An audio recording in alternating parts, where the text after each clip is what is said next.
No Viva Saúde de hoje nós vamos falar sobre a vacina contra a poliomielite. Não saia daí, voltamos já.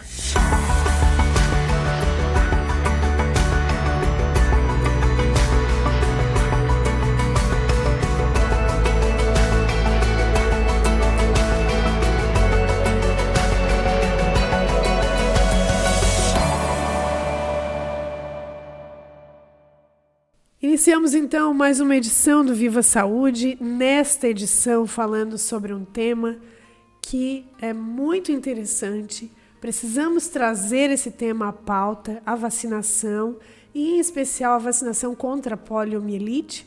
Nós vamos conhecer melhor o que é isso, né? Entender melhor o que é isso, o que é essa doença, como preveni-la. Nosso objetivo aqui é sempre, prioritariamente, a prevenção.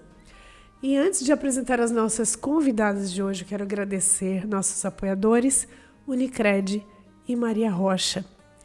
Para falarmos sobre esse assunto, nós vamos receber aqui duas convidadas. A gente recebe a médica pediatra, a doutora Ana Carolina Cancelier. Muito bem-vinda, doutora, ao Viva Saúde.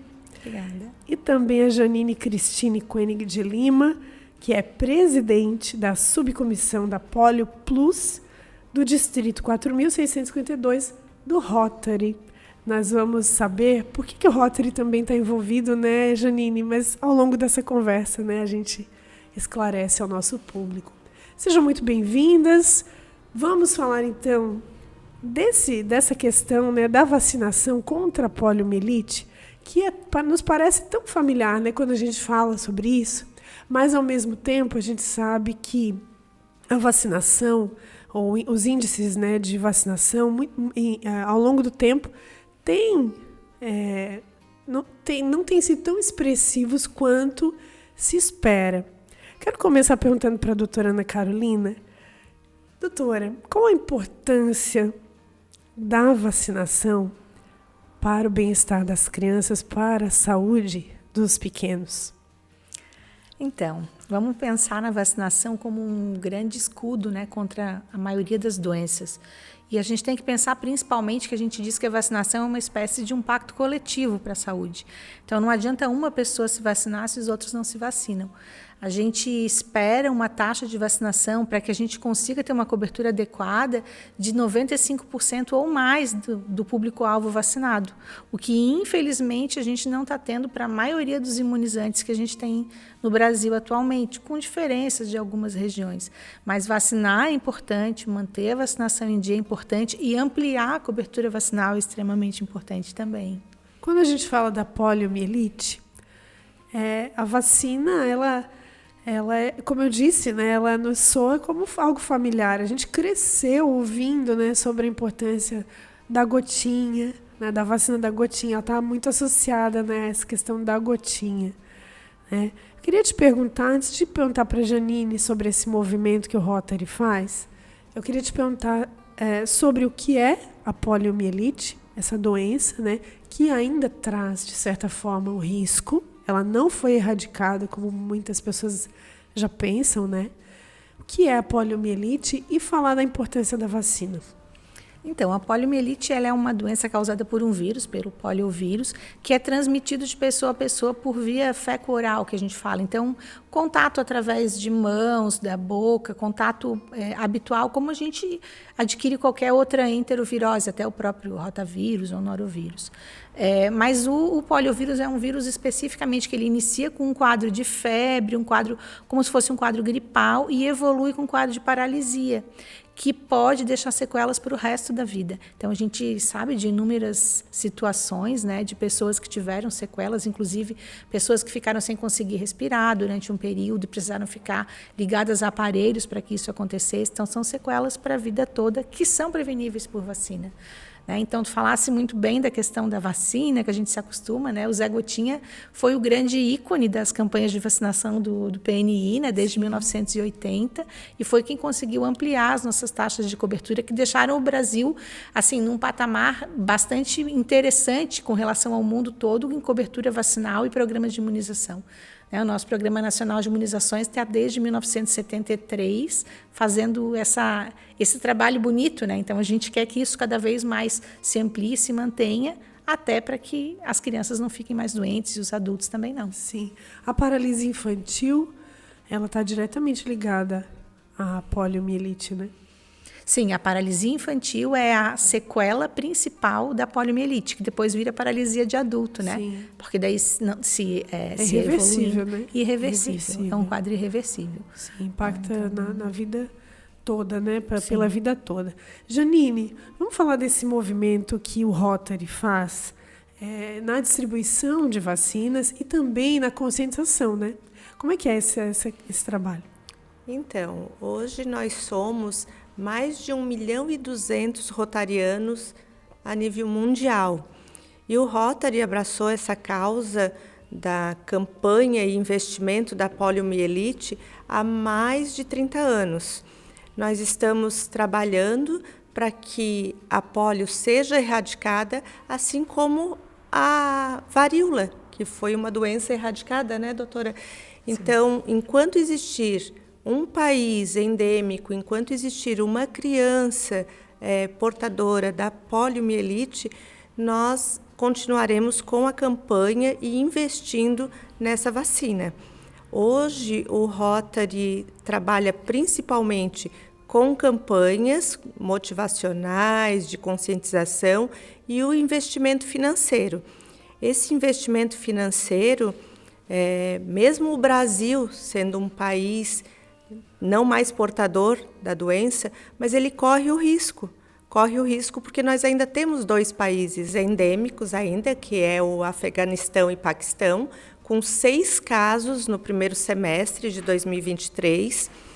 E nós acreditamos, enquanto rotarianos, assim como a doutora apontou, que a vacina é o grande solucionador do problema, né?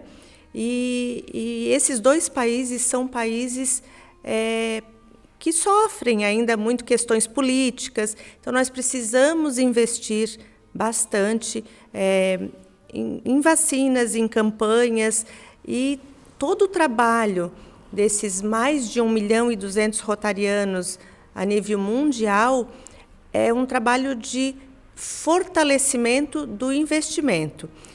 É muito cara a vacina, é difícil chegar até esses países, mas o Rotary, ele, no ano que se passou, que foi 2022-23, que a gente trabalha em Rotary, de junho a julho, né?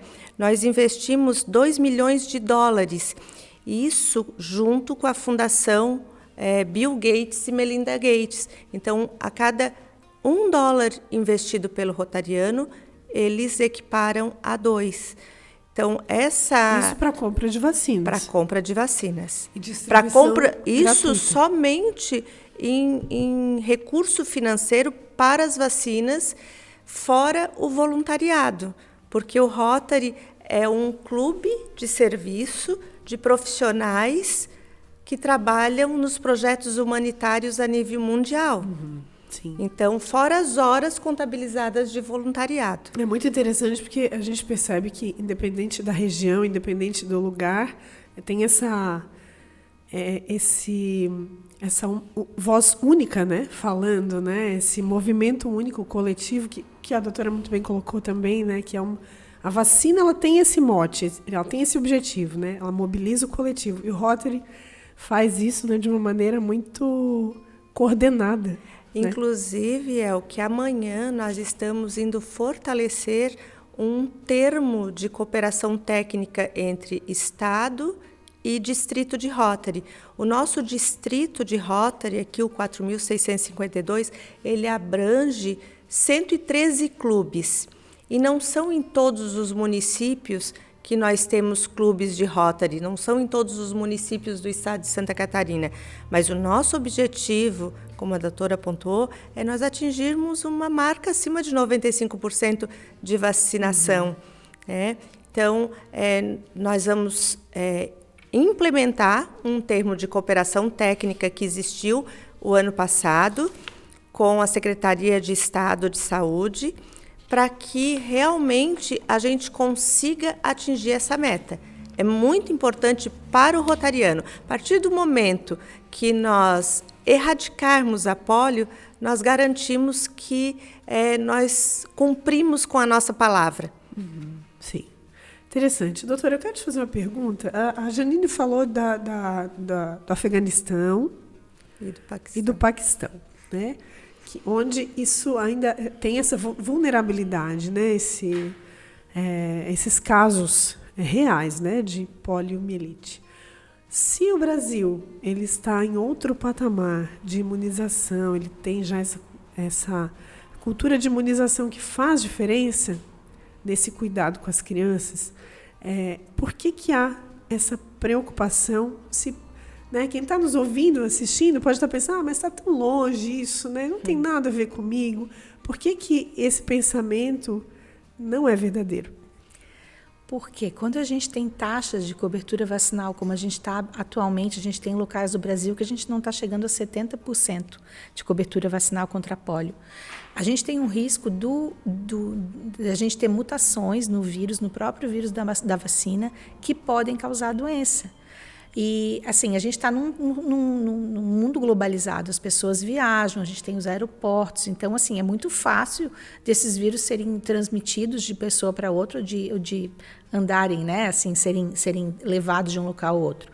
Além disso, se a gente juntar baixa cobertura vacinal com aglomerações urbanas e com falta de saneamento básico, o que, infelizmente, é uma realidade de uma grande parte da população brasileira, a gente corre, sim, o risco de voltar a ter pólio no Brasil, que a gente já não tem desde 1989, foi quando foi considerada erradicada. Então, esse risco existe. Sim, esse risco existe. Por isso a importância da vacina. Por isso a importância. A gente diz muito que, assim, a vacina ela é vítima da sua eficácia, porque a vacina funciona tão bem para prevenir a doença que as pessoas esquecem que a doença existiu, já que ela funcionou tão bem para não acontecer. Sim. Então, as pessoas não lembram que isso existiu. Quem se lembra de ter visto? Então, por isso que sempre se fala sobre isso, porque as pessoas esquecem. Sim, é verdade.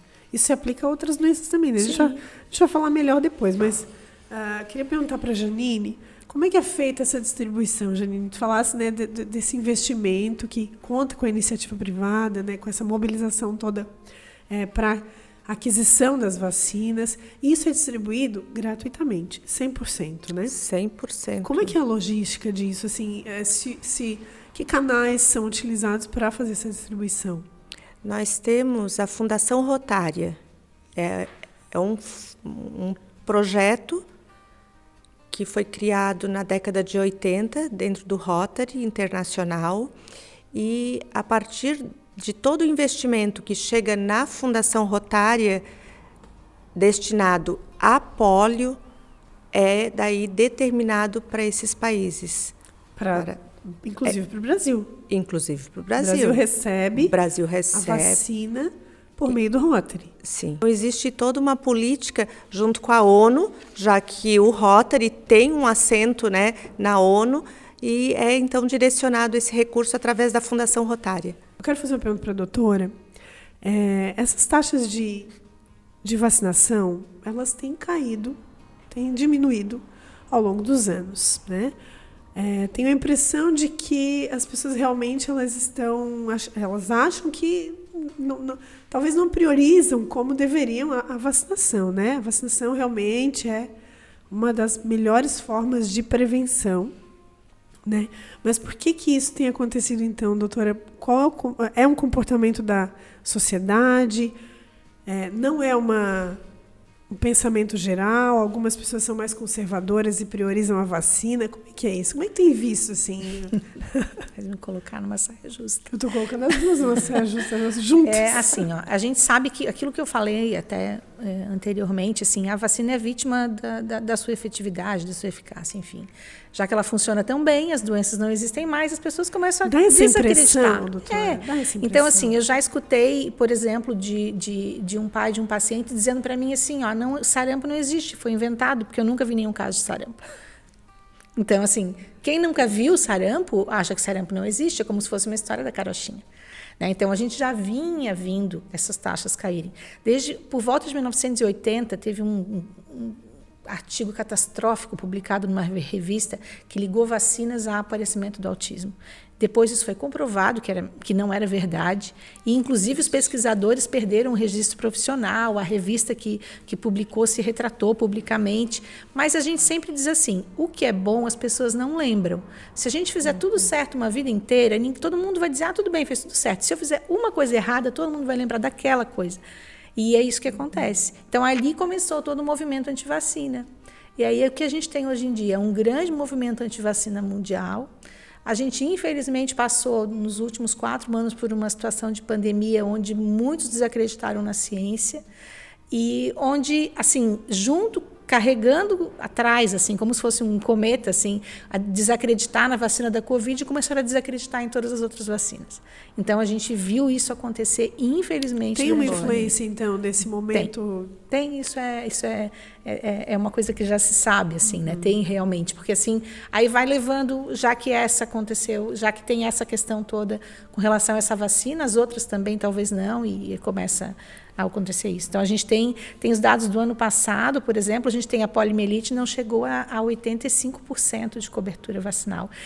A segunda dose de sarampo em locais não chega a 50%. Isso é um absurdo, porque sarampo a gente ainda tem. Não tem muito tempo a gente teve surto. Então, o sarampo foi discutido aí, ano passado eu lembro que eu ouvi matérias sobre isso, dizendo que havia casos de sarampo.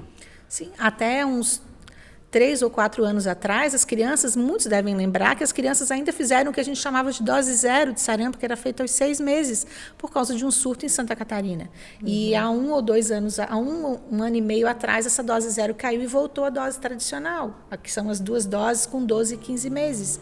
Sem as 2 doses, a criança não está imune. Ninguém está imune, na verdade, mas a criança não está. Então, a pessoa faz a primeira dose e não vai fazer a segunda. Não tem imunidade.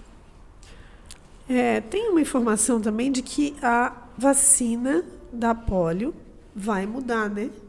Ela vai deixar de ser gotinha? É isso mesmo? Essa é a triste notícia para as mães?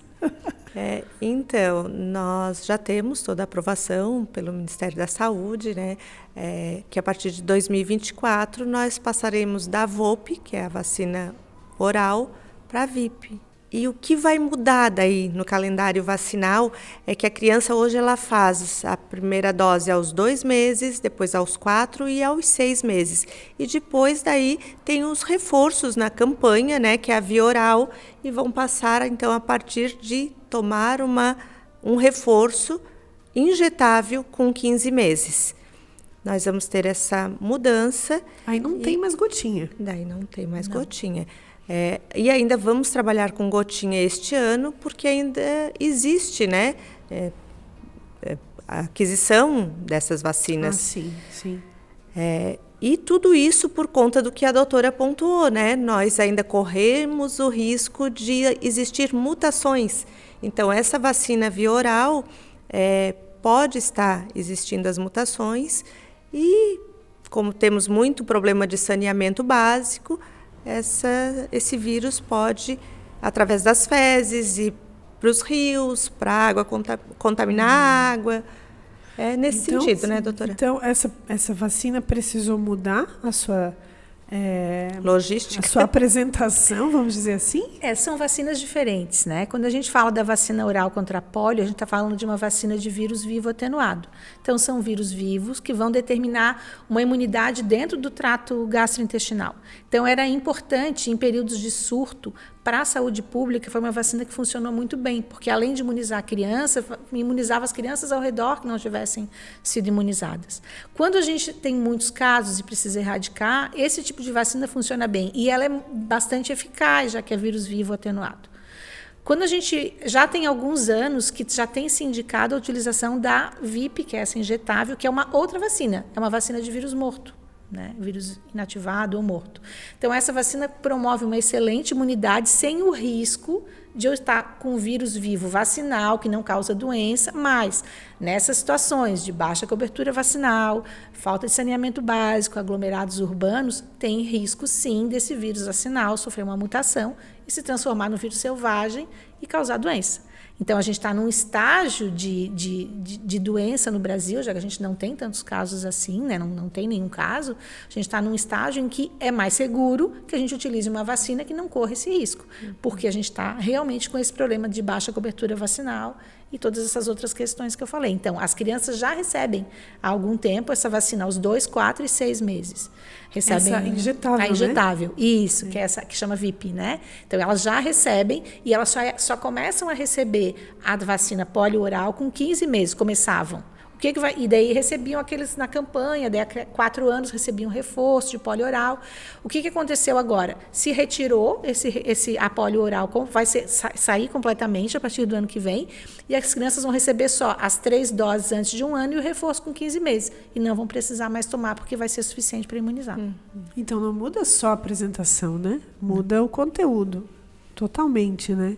Aquela vacina que eles recebiam, que as crianças recebiam no início, então passam a receber também nesse momento, né, dos 15 meses. Aos 15 meses. E daí não precisa mais fazer aquelas doses adicionais, a dose com 4 anos, ou as campanhas que tinham antes com gotinha não são mais necessárias. Todas as crianças, sem exceção, devem receber a vacina. Todas, sem exceção. Não tem menor risco para um grupo de crianças, para um perfil de criança, sem exceção, todas as crianças devem receber a vacina. A polio inativada, sim.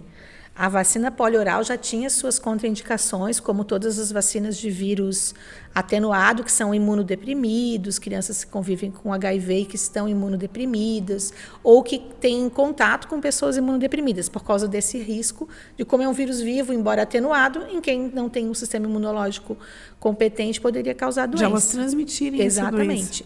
Transmitirem o vírus da vacina que poderia causar doença, né? Mas a polio inativada, essa que é injetável, não tem nem... Todas as crianças podem receber. Todas, sem exceção, né? Sem exceção. Falando de outras vacinas, já que a gente está falando sobre esse tema muito importante, né? Que tipos de vacinas ainda precisam ser ministradas obrigatoriamente? Obrigatoriamente não, né? Tem a liberdade de escolher, mas que estão ali na caderneta de vacina. O bebezinho nasce, ele já, né, tem que tomar vacina. Sim. A gente tem, são vacinas, nos 6 primeiros meses, a criança toma uma vacina mensal. Então, ao nascer, recebe BCG e hepatite B, ou na maternidade, ou logo na primeira semana de vida. Depois, aos 2 meses, difteria, tétano, coqueluche, hemófilos, influenza, hepatite B e a polio inativada, pneumocócica, 10 valente e rotavírus. Que memória, hein? Com 3, eu faço isso a vida inteira. Tem jeito. Aí, com 3 meses, eles recebem a meningite C, essa é obrigatória do posto. Tu comentou até da questão que não é obrigatória, vacina quem quer, mais ou menos. O Conselho Tutelar está em cima, porque é um direito da criança ser vacinada, é uma responsabilidade dos direito pais. Da criança, interessante isso. Então, a meningite o C Estatuto com 3, da Criança e do Adolescente, né? É um direito garantido. É um direito garantido. Importante. Então, com meningite C aos 3 meses, com 4 repete as de 2, com 5 repete as de 3 meses, a meningite C. Com 6 meses, repete de novo as de 2 e 4 meses, com exceção da pneumo. 9 meses, febre amarela. 12 meses, tríplice viral e os reforços de pneumo e meningite. 15 meses, agora polio inativada, que vai começar, e reforço da pentavalente. Quem passou dos 15 meses, como que procede para polio? Olha, habitualmente é a partir dos 15 meses, que assim, até 15 meses ou mais, mas provavelmente assim, a transição desses esquemas vacinais ela é progressiva. Então, assim, se a criança tem 2 anos e não recebeu a 3ª dose, ela já recebeu a polio oral antes disso. Então, a princípio, ela não vai precisar voltar e receber inativada, só daqui para frente o esquema vai ser mantido. Os postos de saúde, eles têm total condição de orientar também, né, doutora, sobre sim. Se está faltando alguma vacina no calendário, se a mãe ou o pai deixaram de vacinar por descuido mesmo, porque são tantas informações, né, e um período em que a família está em adaptação também com o bebezinho, que muitas vezes acontece, né? Dá para buscar o posto de saúde mais próximo e buscar essa informação lá, e é uma informação segura e eficaz, né? Não, com certeza. Os postos estão... Acho que aqui em Tubarão a gente tem a Policlínica, né, que está fazendo também, central de vacinação. Tem algumas vacinas que tem em outros postos também, mas todos os postos têm condições tanto de dar a orientação como de aplicar a vacina, os que tem, né? Sim. Tubarão é um município que é bem conscientizado, a gente tem ótimos profissionais, né, doutora? E a gente tem a abertura muito grande da Secretaria de Saúde, da Secretaria de Educação, e agora até a Câmara dos Vereadores, porque existe uma lei municipal em que no ato da matrícula na educação infantil, os pais eles devem apresentar a declaração da carteirinha de vacinação do seu filho. Sim. Então, essa declaração já é uma oportunidade de tu verificar se a criança está ou não com todas as vacinas em dia. Então, é mais um método para que a gente... Sim, é uma maneira de monitorar isso, para que a gente também monitore, contribuir para que essa cobertura vacinal aconteça, né? Tanto que os dados do DataSUS de Tubarão são extremamente diferentes do resto até do estado. A gente tem cobertura vacinal bastante elevada no município de Tubarão. Então, isso reflete muito provavelmente esse trabalho todo que é feito pelo Rotary, pela Prefeitura, pela Secretaria de Saúde, para ampliar essas taxas de vacinação. Interessante, né? É muito interessante, né, ver o posicionamento da cidade, né? Isso está ligado à qualidade de vida, à preocupação também, né? Com a qualidade de vida. Agora, como tu falaste, né, doutora, é um movimento coletivo, né? Sim. Não adianta se isolar e achar que está todo mundo seguro se não houver esse movimento e alcançar cada vez mais pessoas. Até porque, como a doutora colocou, né, nós tivemos um crescimento a partir de 88. E até 1988 nós tínhamos 350 mil casos de pólio em 125 países. Hoje, em 2023, nós estamos com 2 países e 6 casos. Mas por quê? Porque existiu esse crescimento da conscientização da vacina, do investimento, e nós temos que continuar fazendo isso. Sim. Se nós fizermos com a pólio, daqui a pouco nós vamos ter uma outra doença e vamos continuar o trabalho. Porque eu acredito que é só assim que a gente vai vencer. Sim. Que doenças hoje são mais prevalentes, assim, que estão associadas à vacina como forma de prevenção, doutora? A gente ainda tem o sarampo como uma preocupação, né? A coqueluche, isso é um dado bastante interessante até. A coqueluche é uma doença que às vezes as pessoas não dão muita bola porque dá só tosse, né? Mas nos bebês abaixo de 6 meses ela pode causar um quadro bem grave, inclusive levar a óbito e determinar internações para os bebês. E o bebê só começa a ficar imune à coqueluche depois da 3ª dose aos 6 meses. Então, quem que é responsável por manter esse bebê imunizado? A mãe, sim, quando recebe a vacina durante a gestação, que é uma taxa de cobertura vacinal que também está baixa no Brasil, que é a vacinação das gestantes com a tríplice acelular, que o governo, que é dado, né, pelo SUS, essa vacina, ela não precisa pagar, isso é dado. E essa vacina que ela recebe na gestação protege o seu bebê, o bebê dela até os 6 meses contra a coqueluche. Vacinar os contactuantes também, daí a gente já não consegue isso pelo SUS, mas quando é possível, a gente orienta que quem for ter contato com esse bebê, que vacine. Então, a vacina contra a coqueluche, as taxas de cobertura, elas caem a partir dos 10 anos. Então, o ideal é que a gente receba pelo menos a cada 10 anos. Então, a vacina contra difteria, tétano e coqueluche, daí na rede privada a gente tem a celular, no posto a gente tem para as gestantes, mas é a forma que tem também. Então, a coqueluche é importante. E a catapora a gente também não está com uma taxa de cobertura muito boa, assim, ainda poderia estar existe melhor. Catapora, né? E é só falando, né, doutora, que parece assim que a gente vá fazer esse trabalho. Sim. Porque se a gente não fala, as pessoas não se dão conta, esquecem. Por quê? Porque tem pouca doença. Porque a vacina funcionou. Mas tem pouca doença, né? Justamente porque a vacina funcionou, né? E aí tem essa sensação, né, de que está tudo... não precisa, né? Uma outra vacina que a gente tem também com cobertura mais baixa é a vacina contra o HPV. É uma outra vacina que é administrada no posto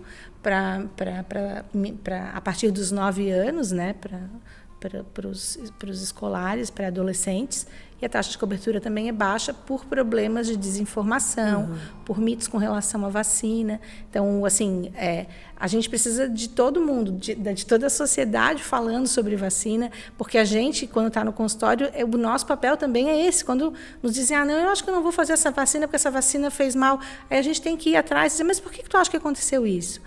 Onde que tu leu? Vamos ver o que aconteceu. Porque, assim, se a gente simplesmente aceitar isso como, não, então é isso mesmo, ou se a gente reforçar, nossa, é mesmo? É verdade que isso aconteceu? Então, a gente sabe de muitos casos. Então, é tanto que eles mudaram reação adversa à vacina para efeitos, esqueci agora, é SAVI, mas são efeitos associados. Isso, justamente porque é muito difícil a gente comprovar se aquele efeito está completamente relacionado à vacina ou foi uma conjunção de eventos. Igual a gente fala assim, se alguém faz uma alergia e não sabe o que comeu de diferente, depois come todas aquelas coisas separadas e não fez alergia, talvez tudo junto tenha causado isso. Sim, então é a mesma coisa. São muitos fatores, né? É difícil associar a vacina, né? Dizer que a vacina causou isso, né? As escolas têm esse papel importante também, Janine, na tua opinião? Tu falaste, né, dessa lei municipal que requer aí que o pai e a mãe apresentem a carteirinha de vacina para que isso seja um movimento realmente coletivo, né? A lei estadual, ela tem uma pontuação... É uma lei estadual. Uma lei estadual e os municípios, né, aderiram, então, né? Que é para apresentar a caderneta de vacinação. Mas a caderneta de vacinação, a escola não vai ter o controle. Então, nós pedimos uma readequação na lei, né? Nós, rotarianos, para que seja a declaração. Porque daí, então, esse pai ele é obrigado a ir até a unidade de saúde, ao posto de saúde, né? Para verificar se a carteirinha do seu filho está em dia. Então, se não está em dia, o posto já vai atualizar essa vacina dessa criança. Então, aí, essa parceria com a educação, né? Então, um grande papel da escola. E isso é muito bom, né? Porque, assim, as cadernetas de vacina vão mudando ao longo do tempo. Então, assim, às vezes, assim, como é que a escola, que não está preparada para ver uma caderneta, vai olhar e vai dizer, tem um monte de carimbo, mas... E agora? Será que vai fazer essa leitura, né? Isso é uma coisa que eu sempre conversava, assim, do que adianta mostrar a caderneta se não sabe quais vacinas que deviam ter feito ou não, né? Aí o posto, a unidade de saúde faz essa declaração, validando aquela caderneta. E isso para todas as unidades escolares, privada, municipal, estadual. Então, nós queremos fomentar cada vez mais essa lei para que a escola também não esqueça de fazer essa solicitação na hora da matrícula, né? Porque eu acho que aí a gente vai pegar um grande número de crianças que não estão com a sua carteirinha atualizada. Muitas vezes não é resistência, né? Tem meio a tantos afazeres. Sabe qual que é o pior? O que eu acho que para mim é o mais complicado nessa questão do não vacinar é o que, assim, às vezes a gente escuta não que a gente escute muito aqui em Tubarão, mas já aconteceu, tipo, eu fui vacinar, mas a vacinadora está de férias. Oportunidade perdida. Esse pai não volta mais. Ou vai esquecer, então, assim, aí vai ter que chamar. Então, já aconteceu várias vezes de eu pegar a caderneta, porque isso faz parte, né, da consulta pediátrica. A gente vê que tá faltando essa vacina aqui. É mesmo, é que nesse dia eu fui no posto, mas a vacinatória não estava, ou a vacina não tinha, ou já tinham aberto o frasco e não iam abrir um novo só para uma vacina. Então, assim, isso acontece, né? Não, assim, isso falando Brasil, né? Assim, não é regional, assim. A gente escuta, tive congressos esse final de semana ainda que falaram muito sobre a estação vacinal, sobre essa questão das vacinas. Então, essa é uma situação, abre o frasco e joga fora as outras 9 doses, faz a dose naquela pessoa que foi. Sim, né? sim. Então, cada paciente ou pessoa, né, criança em potencial ali Sim. É um problema menos, né? Para a criança e para a comunidade. Para toda a sociedade, né? Para toda a sociedade. Porque enquanto existir uma criança portadora do vírus, nós todos corremos o risco. O vírus pode estar circulando e a gente nem... Tem O noção? vírus da polio, a gente imagina que não, assim, né? Mas não, assim, essa vigilância, por isso tem que ser feito em culturas de água e tal. Essa vigilância não, assim, é bem complicado de ser feita, assim, mas não se tem nenhum conhecimento, até porque o que se imagina é que como as taxas de cobertura vacinal não tão boas, a gente ainda não teve nenhum caso, então a gente imagina que os vírus não que o vírus não esteja circulando, Sim. né? Eu sou de uma geração, não sei se vocês vão lembrar disso, mas que a gente tomava vacina na escola muitas vezes. Pistola? De pistola. Tomava de pistola. De pistola. Outro dia eu falei pro meu filho, olha, tu não sabe o que era tomar vacina no meu E tempo. não tinha autorização da mãe. Eles iam na escola, Sim, Todo exatamente. mundo era vacinado. uma Olha fila, que e eles coisa. vinham vacinando. Chegava em todo casa, mundo. mamãe, fui vacinada hoje. Avisava. E não dava pra fugir. Fazia fila e não tinha... Passava pela cabeça da gente, eu acho que eu vou dar uma fugidinha. Mas não No dava. banheiro. Mas Não tu dava. sabes que nós fizemos uma campanha no Rotary, porque daí tudo aquilo que dá certo a gente divulga para que os municípios, né, a nível de país todo, multiplique aquele case de sucesso.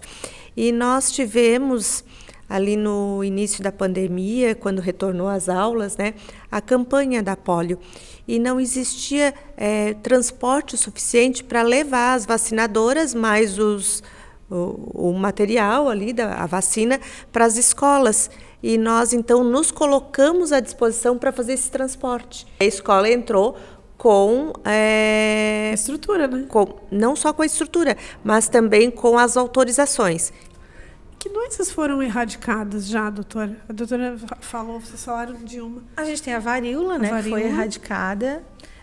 Por conta da vacinação. Por conta da vacina. A varíola, sim, né? Foi a revolta da vacina, inclusive. A vacina da varíola gerou bastante problema. Mas foi erradicada. Então, ainda tem vírus da varíola guardado aí em algum local para, se por acaso acontecer, porque se tem muito medo, né, dessa questão de arma biológica e tal, e ela pode ser utilizada para isso. Mas foi a varíola.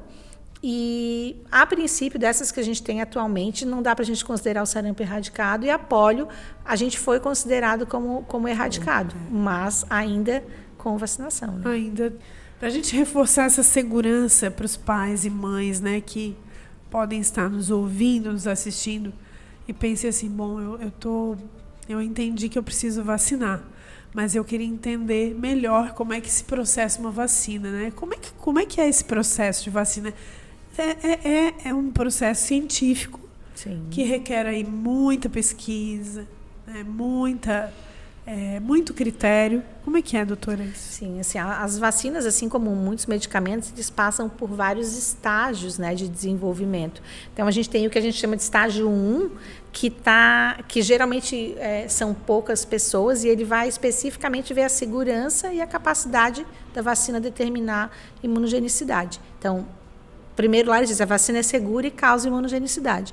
Depois a gente tem uma fase 2, que eles expandem para mais pessoas, mantém a observação de segurança e, novamente, imunogenicidade. E na fase 3, a gente já tem mais de pelo menos 10 mil pessoas vacinadas, aí a gente consegue avaliar segurança e eficácia.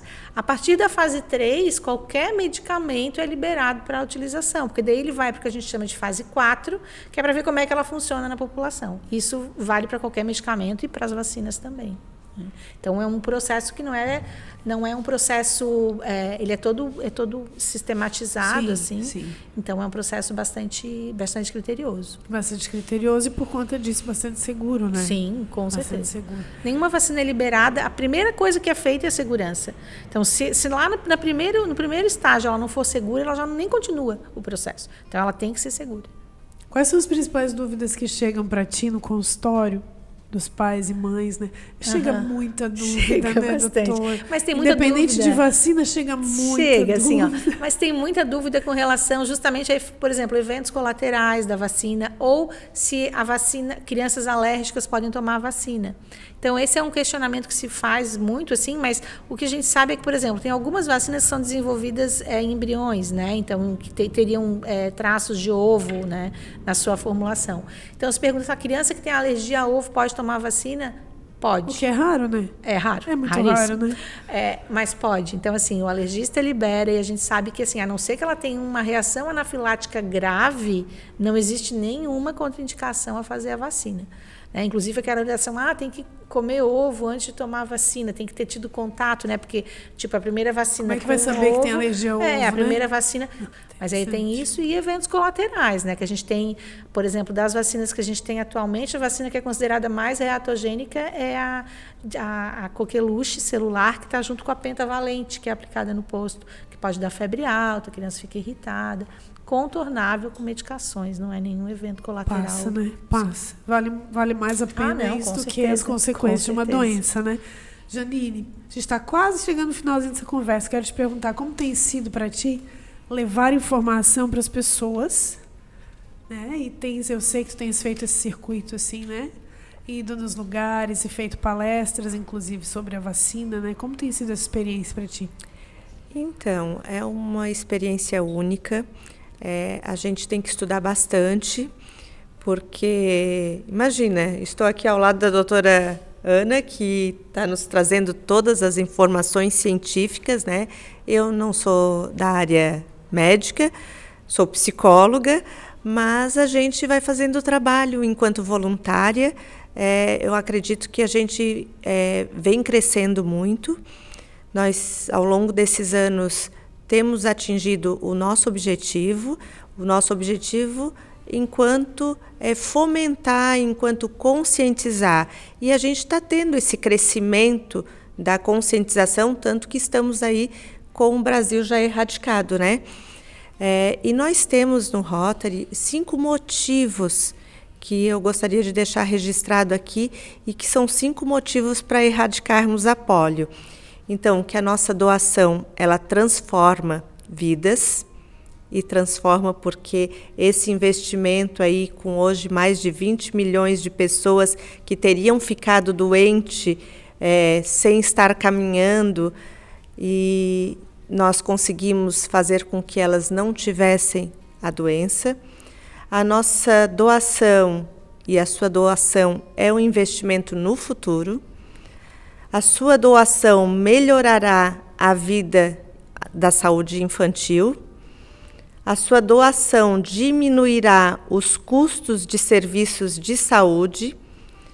E a sua doação nos ajudará a entrar na história de erradicação da polio, assim como a varíola. É um grande propósito, né? É um grande propósito. Para a gente finalizar, doutora, quem está nos ouvindo, nos assistindo, pensa o seguinte: olha, eu não fiz as vacinas, tem como correr atrás desse prejuízo ainda? Tem, sempre tem. A gente está agora com campanha de multivacinação no Brasil, né? Mas fora de campanhas, é só ir no posto de saúde que as vacinadoras, os profissionais do posto vão colocar a vacinação em dia. Então, assim, a gente fala que assim, vacinar não é a gente está protegendo o filho da gente, mas a gente também está protegendo outras pessoas no entorno, né? Então, acho que é extremamente importante, e principalmente, assim, antes de acreditar em notícia falsa, em corrente de WhatsApp, etc., assim, pergunta para o profissional, pergunta para o médico da sua confiança, ou, né, busca informação correta. Então, o Rotary tem trazido informações extremamente úteis e corretas para a população antes de pensar em não fazer uma vacina. Então, primeiro tenha certeza da consequência disso. Muito bom. Quero agradecer a presença de vocês, né, estarem aqui compartilhando com a gente essas informações. Doutora Ana Carolina, Janine, eu ia te chamar de doutora, Janine. Quase, né? Muito obrigada pela presença de vocês aqui. Eu tenho certeza que vai fazer diferença na vida das famílias, das crianças, né? É para isso que a gente está aqui, né? É para isso que a gente está aqui. Muito obrigada mais uma vez. Obrigada também. E só para finalizar, então, mesmo, a informação da campanha da vacinação a nível mundial é dia 24 de outubro, né, da poliomielite. Ótimo. Então, no mês de outubro, claro, nós teremos o dia D no município, no estado. Toda uma mobilização no mês de outubro. E a gente espera, né, doutora, então, atingirmos a meta aí. Chegarmos no Brasil com 99,9%. Com certeza. É um bom número, né? Rumo à meta. Vamos acreditar. Muito obrigada mais uma vez. A gente também agradece a você que nos acompanhou até aqui. Compartilhe esse conteúdo com quem você conhece. Com certeza vai estar fazendo parte desse grande propósito. A gente agradece os nossos apoiadores, Unicred, Maria Rocha. Fica por aqui. e até o próximo Viva Saúde!